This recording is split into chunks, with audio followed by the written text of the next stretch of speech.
if you are no stranger to Fatima College, you will probably recognize where we are. We are now in the principal's office with the principal of Fatima College, Father Gregory Augustine. Father, thank you for joining us today.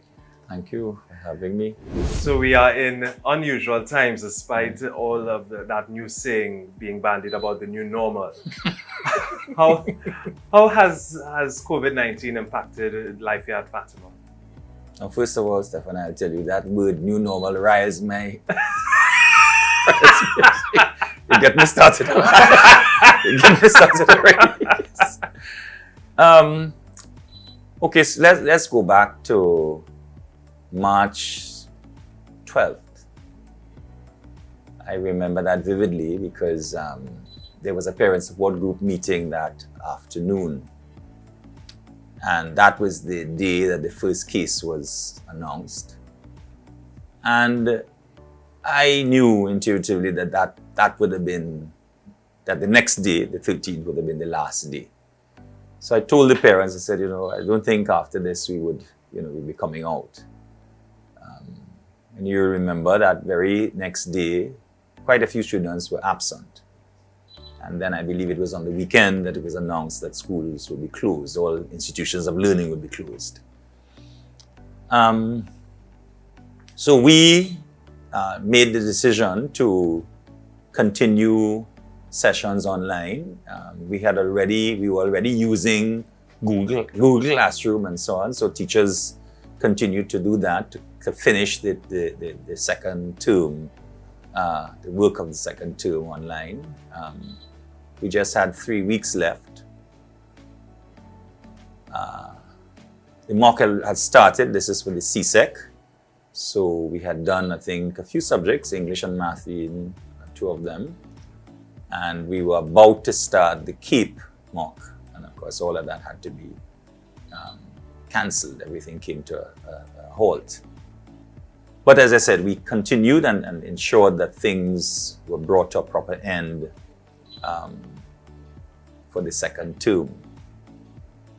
Of course, again, our wheels were still running, and we were hoping that we won't lose the third term. But we knew as things unfolded, as the weeks went by, that that may not be possible. So the decision was taken to have the virtual class. So during that vacation, it was a memorable one, to say the least. Again, things were put in place, and we came up with this idea of a timetable in the morning, so that our students would be served for the third term.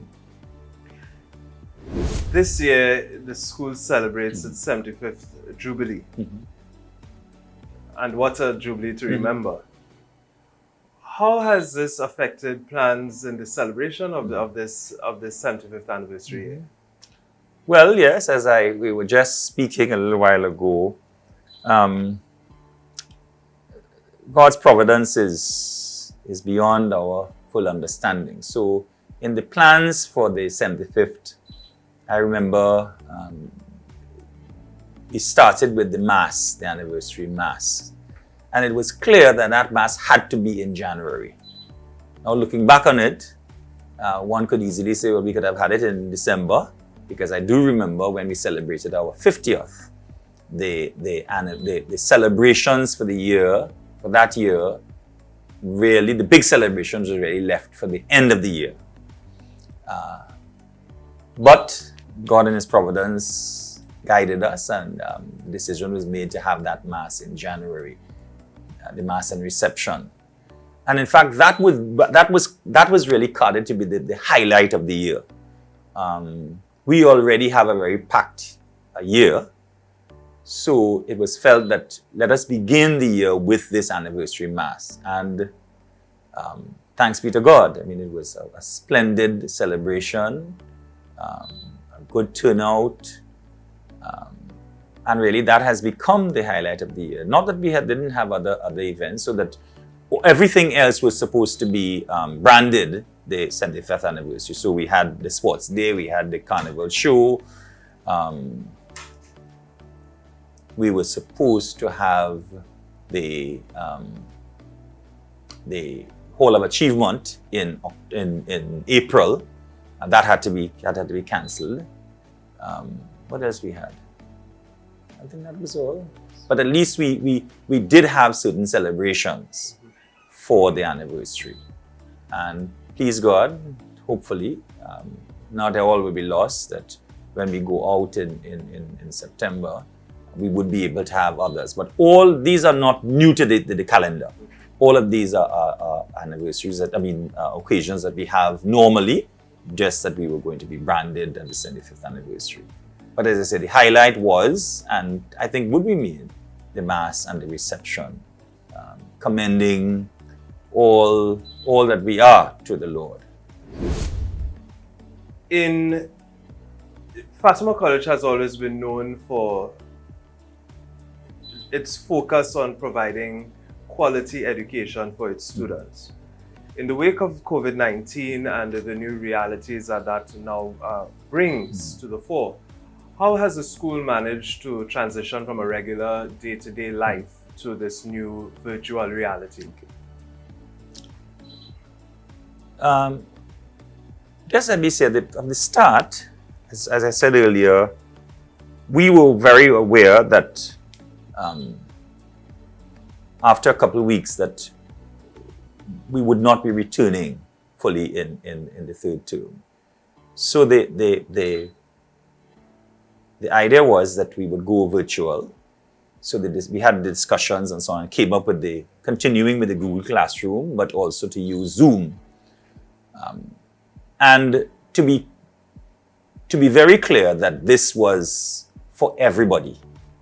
So the school had to go, the school's operations had to go online. And it could not be haphazard. So we have to offer our students quality, and the quality meant that the entire timetable had to be transferred online. Thankfully, again, there was much discussion, and we decided to offer half day because we felt, I remember very well, one of the first meetings, after about 3 hours, we realized that we were spent. Far more for a child who sits before the computer could he really sit there for an entire day? So I have to say that the decisions that we took, really none of them I can say I regret or I felt that we should have done differently. We really went in depth, and what we offered, as I said, this timetable, we had our assemblies, we had our heads meetings, our deans meetings, our parents meetings, our career day, everything was held online, and we had a full term's work. So much so that you remember in the early announcement of the Ministry of Education, the third term was supposed to be transferred to September. During the course of the term, teachers began to realize that if we continue, what would we do if the third term was in September? So that tells you that we really did a substantial amount of work and covered what was required. So later on, when the announcement was made that September would be the new school year, we were one of those rejoicing. We were not confused and not wondering why is this, and no. There was clarity there, and we felt, well, no, thanks be to God, we did what we had to do, and we will be moving on for the new school year. Everybody will be promoted. But that is what we, that the quality meant that it's not something conceptual. It has to be something in reality. If we talk about quality, you have to show it. There must be evidence of it. You must be able to evaluate it. And I have to say thank you, thanks to the teachers.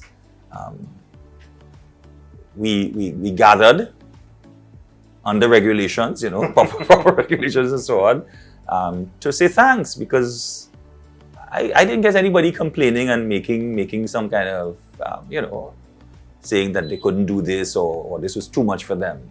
In fact, most of the staff would say that, and myself included, that you learned quite a lot, that it stretched us. It was quite demanding. This was no walk in the park. This required a lot of intense work and intense research and so on. But at the end, we were all very grateful that quality was offered and learning took place, as I said, both from the students' point of view and for us, all of us as educators. The glorious wounds of this COVID-19.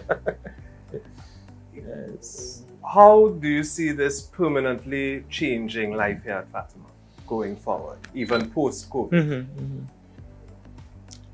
Well, I mean, it's yet to be seen.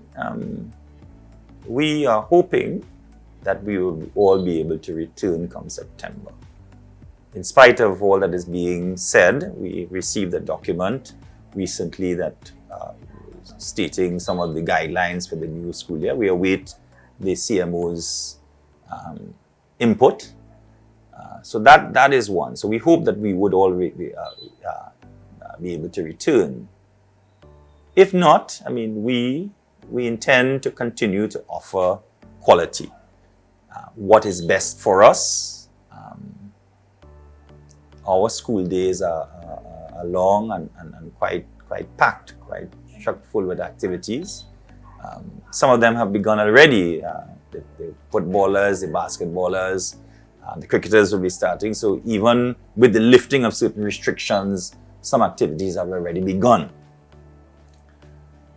In terms of the learning, clearly, some of what we have been doing, and as I said before, the Google Classroom was being used already. So that was nothing new to us. But I can see that other platforms would be used. But let me just caution people. And this is what I have found very interesting. And this is not only at the secondary level. But let me give you an example of, so we closed on July the 1st. So that week we had class on Monday, Tuesday, Wednesday. And all of us did our evaluations and so on. One boy, and I've been saying this because it really summed up, I think, what a lot of them felt. He said, school is school and home is home. And I don't want the two to mix. So though people were grateful, as I said, both teachers and students, there is still the sense that the traditional way is the way that most people will want. I say it is interesting because I had a meeting with some of our Spiritan seminarians about 2 weeks ago, and they are university students, and they said the same thing. When I thought that university students would prefer this online, they said, no way. We want to go back to a lecture hall. We want to see the lecturer. We want to be able to and interact and so on. So one is not spurning the technology, but there is something to be said for the traditional ways of learning. So clearly we have to do some integration and continue to do the integration because, as I said, there's nothing. The integration was being done before. That will continue. But we are looking forward to starting full attendance come September the 1st. As I said, not being reckless, so it's not that we are not facing the reality of what is before us. We are very much aware and very conscious of it. We had again started certain protocols even before the shutdown, but we intend to continue. Father, thank you very much for joining us and to share this experience that has been our reality in the wake of COVID-19.